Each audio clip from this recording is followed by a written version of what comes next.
Why the Philippines has 175 languages. Here's something that sounds almost impossible. In one single country, smaller in land area than Japan, there are more languages spoken than in the entire continent of Europe. Not dialects, not accents.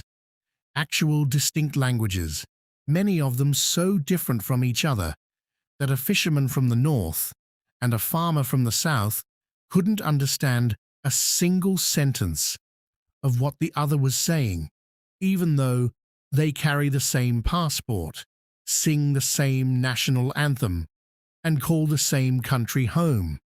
That country is the Philippines, and the number most linguists agree on is around 175 living languages. So the real question isn't just how that happened.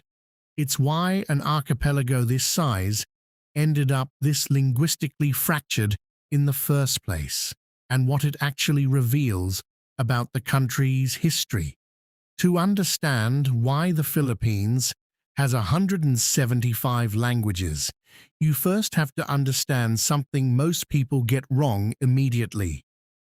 This isn't one language with 175 weird regional accents. Tagalog and Cebuano, the two most widely spoken languages in the country, are about as different from each other as Spanish is from Romanian. Ilocano, spoken widely across northern Luzon, isn't just a variation of Tagalog either, it's its own distinct branch entirely. Waray, spoken in Samar and Leyte. Hiligaynon, spoken around Iloilo.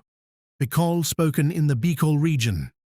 Kapampangan, Pangasinan, Chavacano, a Spanish-based Creole language found nowhere else on Earth outside a few pockets in Mindanao. These are separate languages, with separate grammar systems, separate vocabularies, separate histories.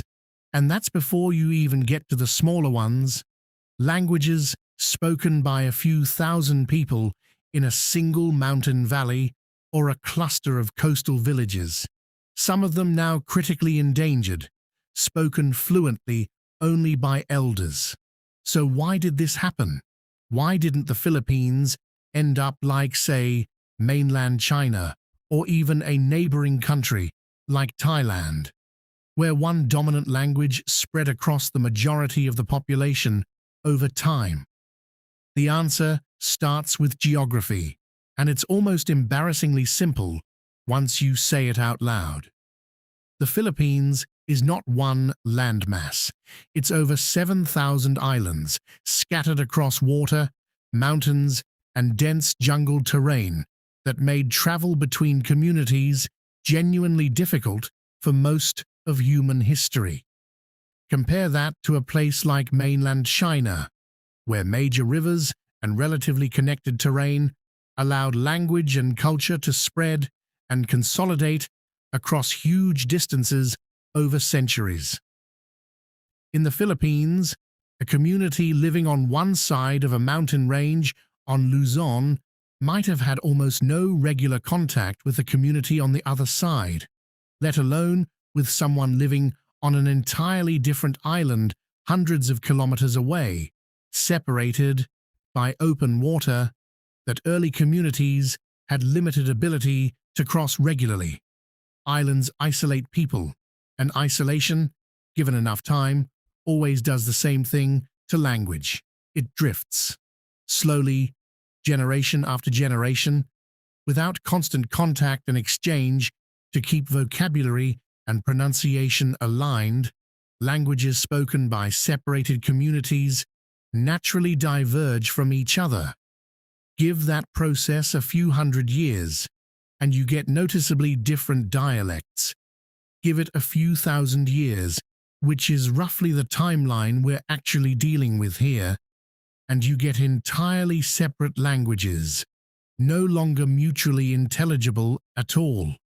But geography alone doesn't fully explain it, because plenty of island nations around the world don't have anywhere near this level of linguistic diversity.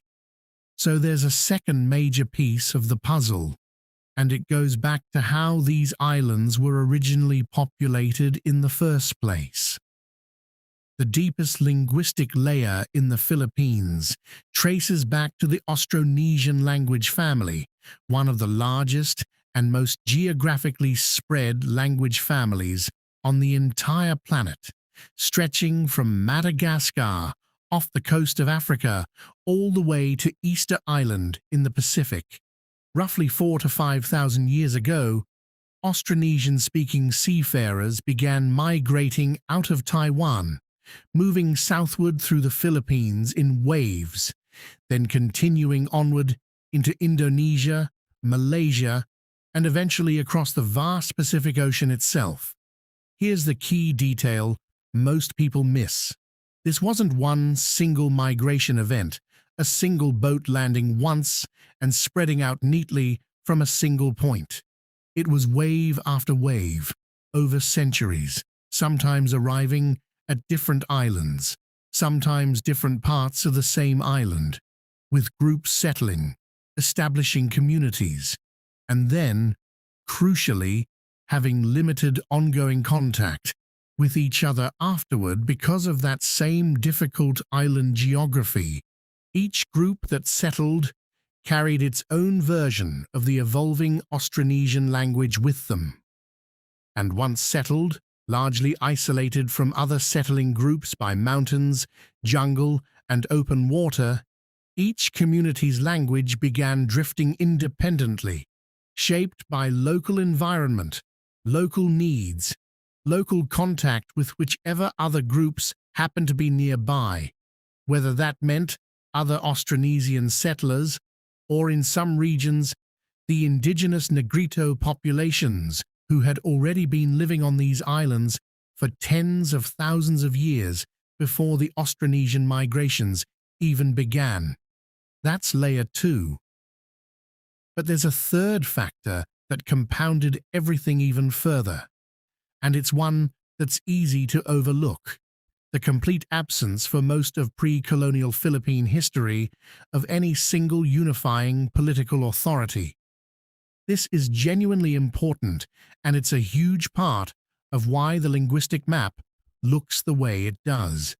Unlike, say, ancient China, which unified under centralized dynasties that actively promoted a common written language and administrative system across vast territories, or even parts of Europe where empires like Rome spread Latin across huge regions, pre-colonial Philippines never had anything like that. There was no single kingdom, no single empire, no unifying force spanning the archipelago that pushed one language outward and suppressed others. Instead, political organization stayed local. Communities were typically organized into small units called barangays, each led by a datu, a local chief. Some barangays grew into larger, more powerful trading settlements, coastal city-states like pre-colonial Manila or Cebu, or the Muslim sultanates that developed in Mindanao and the Sulu archipelago, places wealthy and organized enough to have real regional influence. But even these more powerful centers never expanded to unify the entire archipelago under one language or one government, the way empires did elsewhere in the world. Without centralized political power, pushing a dominant language outward across the islands, generation after generation, hundreds of small, independent linguistic communities simply had no external pressure forcing them to consolidate, to adopt a shared tongue, to standardize the way people so often assume languages naturally do over time. They didn't. They kept developing independently, protected, in a sense, by the very geographic isolation that made unification so difficult in the first place.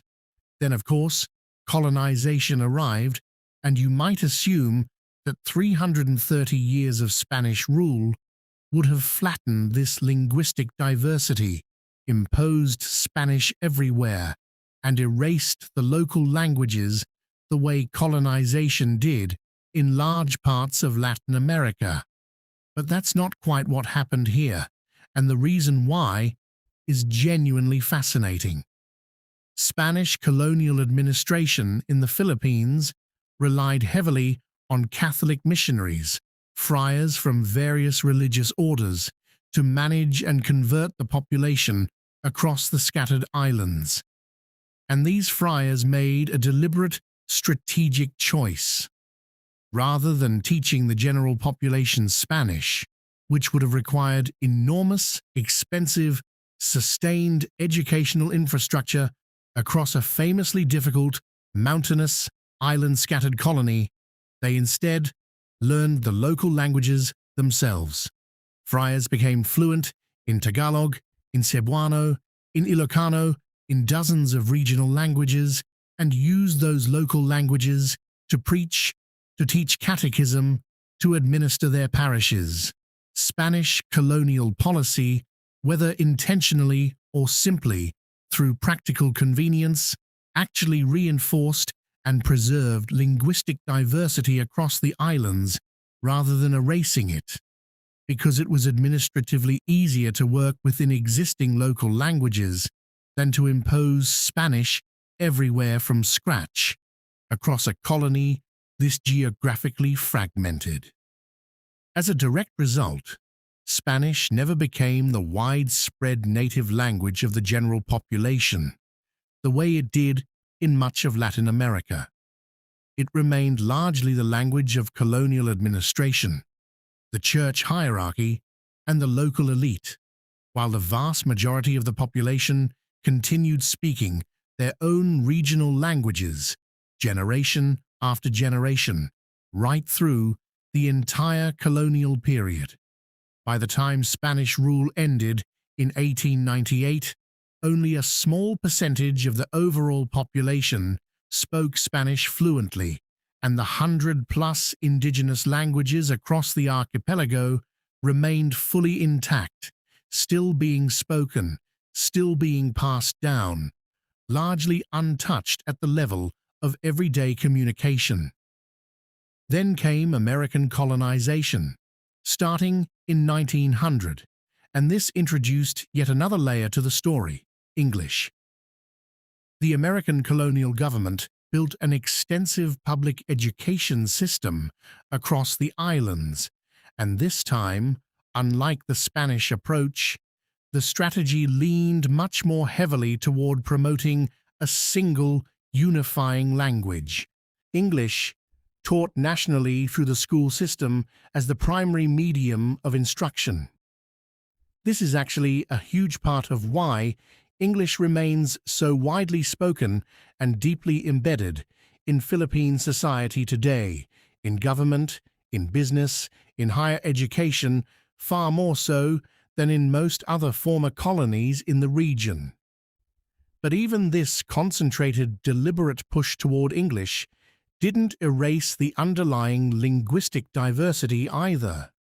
English became layered on top of the existing 100+ regional languages, functioning as a shared second language for national communication, education, and business, while people continued speaking their own native languages at home, in their communities, in daily life. Filipino, based primarily on Tagalog, was later promoted as the national language, intended to serve a similar unifying function domestically. And today, most Filipinos are functionally multilingual almost by default, speaking their regional native language at home, Filipino as a national lingua franca, and English for education, business, and much of media and government. 3 languages minimum for huge portions of the population, sometimes more in regions where multiple local languages overlap. So when you put the entire picture together, you get a genuinely unique linguistic situation, shaped by a very specific combination of factors that together are honestly quite rare anywhere else in the world. Extreme island geography that isolated communities from each other for thousands of years. Multiple waves of Austronesian migration that seeded the islands with related but quickly divergent languages. The complete absence of any pre-colonial unifying political empire that might have pushed one dominant language across the whole archipelago.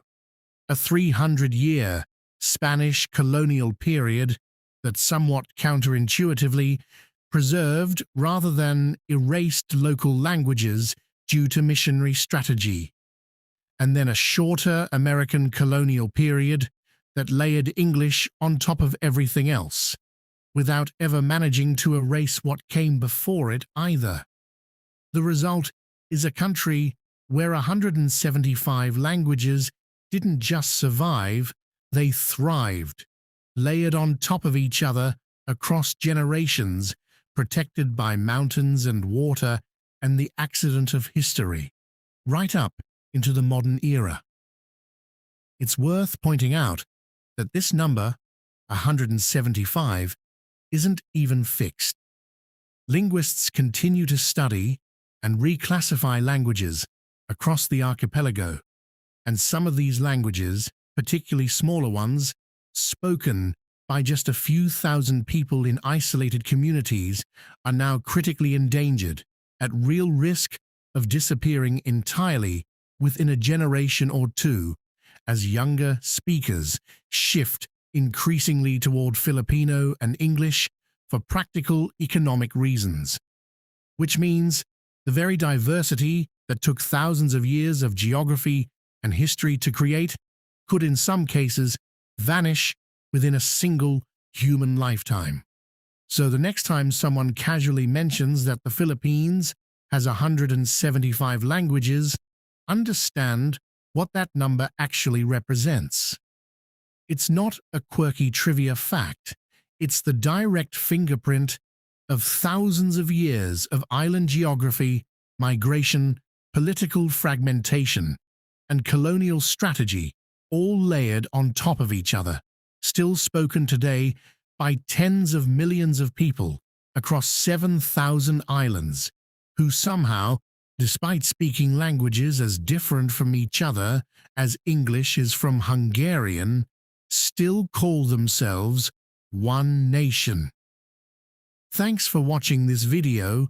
Please like, share, and subscribe our channel for latest update.